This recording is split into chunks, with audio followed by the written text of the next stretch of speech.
کہ یہ جو ہائی کورٹس میں ججز لگتے ہیں ان کے میڈیکل ٹیسٹ ہونے چاہیے، اور میڈیکل ٹیسٹ کا بھی بڑا سخت کرائیٹیریا جو ہے وہ پرپوز کیا گیا تھا. خاص طور پہ جو آج منصور ارشاد صاحب کو جو لیٹر آیا اس میں تو اس کو اور بھی سخت کر دیا گیا.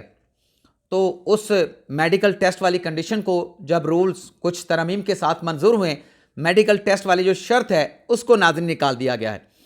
دوسرا ناظرین نقطہ یہ تھا کہ انٹیلیجنس ایجنسی کی رپورٹ کی منصور ارشاد صاحب نے مخالفت کی تھی، لیکن جوڈیشل کمیشن نے جو رولز اپروو کیے ہیں، منظور کیے ہیں، اس میں یہ ہے کہ ضروری نہیں کہ انٹیلیجنس ایجنسیوں کی رپورٹ ہونی چاہیے، لیکن جہاں پر جوڈیشل کمیشن ضروری سمجھے گا وہاں پر اس نامینیٹ جو نام سامنے آئے گا، جو تجویز کیا جائے گا، اس کے حوالے سے انٹیلیجنس ایجنسیوں سے جوڈیشل کمیشن اگر چاہے گا، اس کی ثوابدید ہے تو وہ انٹیلیجنس ایجنسیوں کی رپورٹ جو ہے وہ منگوا سکتا ہے.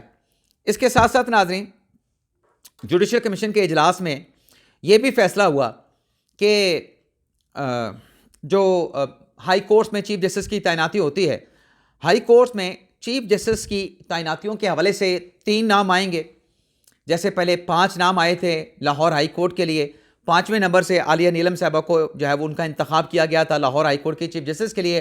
اب 3 ناموں میں سے کسی بھی ہائی کورٹ کا چیف جسٹس ریٹائرڈ ہوگا یا پھر سپریم کورٹ میں جج کے طور پہ آ جائے گا، تو وہاں پر جب چیف جسٹس لگے گا ہائی کورٹ میں تو نیچے جو 3 سینئر ججز ہوں گے ان میں سے ایک نام اپروو ہوگا، لیکن اس میں جو شرط رکھی گئی ہے رولز میں کہ اگر سینئر جج کو بائی پاس کر کے نیچے کسی جج کو جو ہے وہ چیف جسٹس ہائی کورٹ کا لگایا جاتا ہے تو اس کی ریزننگ دینا ہوگی، اس کی وجوہات بتانا ہوں گی. اسی طریقے سے ناظرین سپریم کورٹ میں ججز کی تعیناتیوں کے حوالے سے جس ہائی کورٹ سے نام آئیں گے، یعنی اگر لاہور ہائی کورٹ سے جج لے کے آنا ہے سپریم کورٹ میں تو 5 نام پرپوز کیے جائیں گے. ان 5 ناموں میں سے ایک نام کی منظوری جوڈیشل کمیشن دے گا، اور وہ جو شخصیت ہیں وہ جوڈیشل کمیشن کی منظوری سے سپریم کورٹ کی جج بن جائیں گے، یعنی ہائی کورٹ کے جو جج ہیں وہ سپریم کورٹ کے جج بن جائیں گے. اب ناظرین اجلاس ختم ہو گیا. اس اجلاس کے بعد ناظرین اجلاس شروع ہوتا ہے. جو دوسرا اجلاس تھا کہ جو آئینی بینچ ہے جس کے سربراہ ہے جسٹس امین الدین خان صاحب، اس کے نیچے جسٹس جمال خان مندوخیل صاحب ہیں، جسٹس محمد علی مظہر صاحب ہیں، جسٹس حسن اظہر رضوی ہیں، جسٹس مسرت ہلالی صاحبہ ہیں، جسٹس نعیم اختر افغان صاحب ہیں، جسٹس شاہد بلال صاحب ہیں، جسٹس عائشہ ملک صاحبہ ہیں. تو جوڈیشل کمیشن کے اجلاس میں ایجنڈا یہ بھی تھا کہ یہ 2 ماہ کی مدت ان کو دی گئی تھی غالباً 6 نومبر کے اجلاس میں کہ جوڈیشل کمیشن کے ججز جو ہم نے اپوائنٹ کیے ہیں یہ 2 ماہ کے لیے آئینی بینچ جو ہے وہ کام کرے گا. اب اس کی ایکسٹینشن کا معاملہ تھا جو کہ 4 جنوری کو ختم ہو رہی تھی 2 ماہ کی میعاد. جب یہ ایجنڈا ٹیک اپ ہوا اور اس حوالے سے الگ سے جوڈیشل کمیشن کا اجلاس شروع ہوا تو جسٹس جمال خان مندوخیل صاحب نے یہ پرپوزل دی کہ سپریم کورٹ کے جو تمام ججز ہیں، تمام کے تمام ججز کو کانسٹیٹیوشنل بینچ کا جج جو ہے وہ نامینیٹ کر دیا جائے، یعنی پورے کے پورا 16 کے 16 سپریم کورٹ کے ججز جو ہیں وہ آئینی ججز ہونے چاہیے. اس کے اوپر ناظرین ووٹنگ ہوئی اور یہ بڑا سرپرائزنگ تھا جوڈیشل کمیشن کے تمام ارکان کے لیے کہ جیسے جمال خان مندوخیل صاحب نے پرپوزل دیا کہ سپریم کورٹ کے تمام ججز کو آپ جو ہے وہ آئینی ججز کے لیے نامینیٹ کر دیں، نامزد کر دیں، بنا دیں، منظوری دے دیں. اس کے اوپر ناظرین ووٹنگ ہوئی. ابھی ناظرین جب ووٹنگ ہونی تھی تو ابھی یہ 13 رکنی جوڈیشل کمیشن ہے. ایک رکن غیر حاضر تھے اور وہ تھے اختر حسین صاحب. انہوں نے ویڈیو لنک کے ذریعے آنا تھا.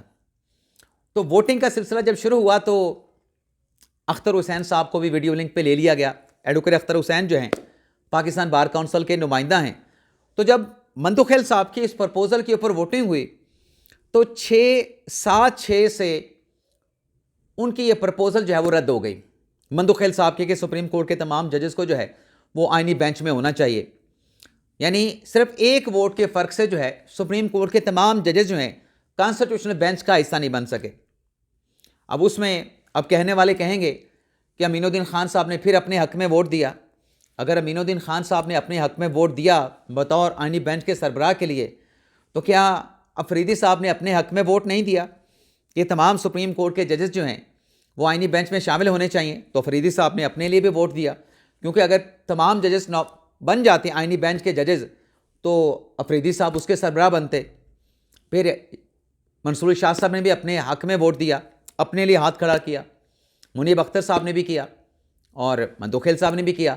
تو یہ 7-6 سے پہلے والا جو اصل میں تو مندوخیل صاحب کا یہ بھی کہنا تھا کہ کمپوزیشن آئینی بینچ کی تبدیل ہونی چاہیے, اس میں ججز کا اضافہ کر کے پورے ججز کو, پورے تمام سپریم کورٹ کے ججز کو آپ اس میں شامل کر دیں.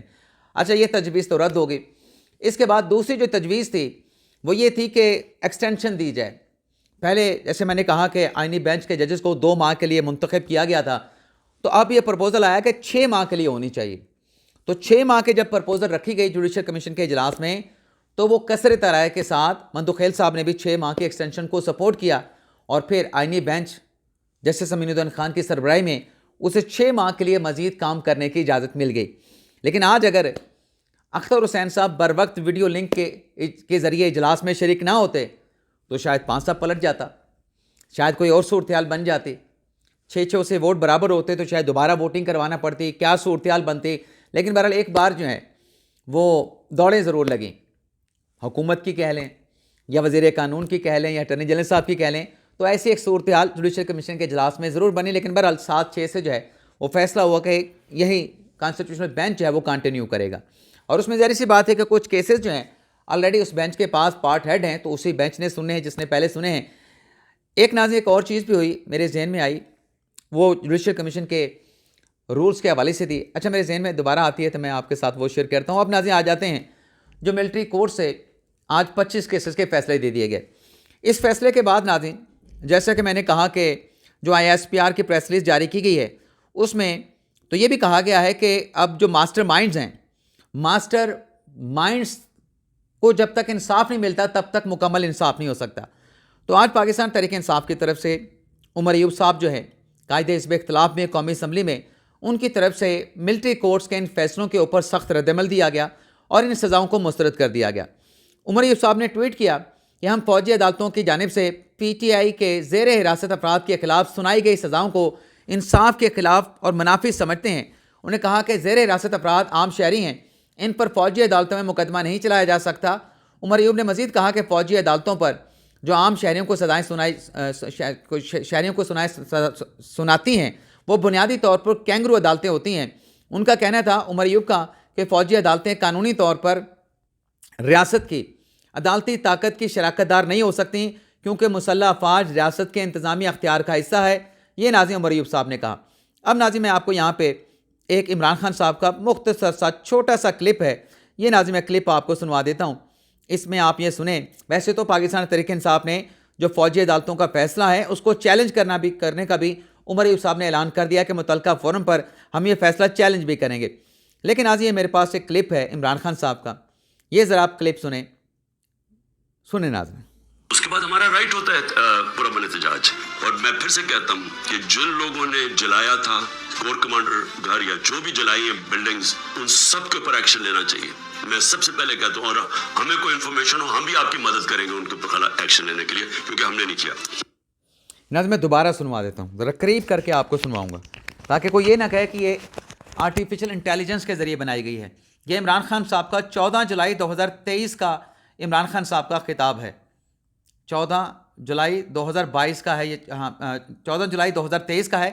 گرفتار تو یہ ہوئے تھے عمران خان صاحب جا کے 5 اگست کو جب توشہ خانہ کا فیصلہ آیا تھا. ایک بار پھر سن لیں. اس کے بعد ہمارا رائٹ ہوتا ہے پرامن احتجاج. اور میں پھر سے کہتا ہوں کہ جن لوگوں نے جلایا تھا کور کمانڈر گھر یا جو بھی جلائی ہیں بلڈنگز, ان سب کے اوپر ایکشن لینا چاہیے. میں سب سے پہلے کہتا ہوں, اور ہمیں کوئی انفارمیشن ہو ہم بھی آپ کی مدد کریں گے ان کے اوپر ایکشن لینے کے لیے, کیونکہ ہم نے نہیں کیا. اب یہ کوئی اور نہیں کہہ رہا, یہ بانی تحریک انصاف عمران خان صاحب کہہ رہے ہیں کہ کور کمانڈر کے گھر پہ جو حملہ ہوا ہے اس پر جو بھی حملہ کرنے والے ہیں سب کو سزائیں ملنی چاہیے, اور ہم خود بھی تعاون کریں گے. جن لوگوں نے سب کچھ کیا ہے, چاہے کور کمانڈر کے گھر پہ حملہ کیا عمران خان صاحب کہہ رہے ہیں, چاہے ملک بھر میں باقی جگہوں پہ حملے کیے گئے, ہم سے جو ہوگا ہم وہ تعاون کرنے کے لیے بھی تیار ہیں. تو یہ تو ماننے کے لیے عمران خان صاحب تیار نہیں تھے, پاکستان تحریک انصاف ماننے کے لیے تیار نہیں تھے کہ ملک بھر میں جو ملٹری املاک کو ٹارگٹ کیا گیا ہے, جو ملٹری املاک کو نشانہ بنایا گیا ہے, اس میں تو پاکستان تحریک انصاف کا موقف یہ تھا کہ یہ تو ہمارے لوگ ہے ہی نہیں, یہ تو ہمارے لوگ ہے نہیں, ان کے خلاف بے شک آپ کارروائی کریں. ہم بلکہ آپ کی مدد کریں گے. آج اگر ملٹری کورٹ سے ان کے خلاف فیصلے آئے ہیں تو پھر یہ کیوں کہہ رہے ہیں کہ یہ ہمارے لوگ ہیں, ہمارے کارکن ہیں؟ اور اگر آپ کے کارکن ہیں تو پھر ISPR کی جانب سے ایک ویڈیو بھی جاری کی گئی ہے جس کو سزا سنائی گئی ہے. وہ ان حملوں کے وقت کہاں پہ تھا وہ بھی سب کچھ دکھایا گیا ہے, کیا کر رہا تھا وہ بھی اس ویڈیو میں دکھا دیا گیا ہے. تو پاکستان تحریک انصاف, وہ جیسے کہ ایک موقف ہے, پاکستان تحریک انصاف کا ایک معاملہ ہے کہ جو بھی کہتے ہیں معلوم نہیں ہوتا کہ ہم نے کہنا کیا اور کرنا کیا ہے, ہم نے کہنا کیا اور کرنا کیا ہے.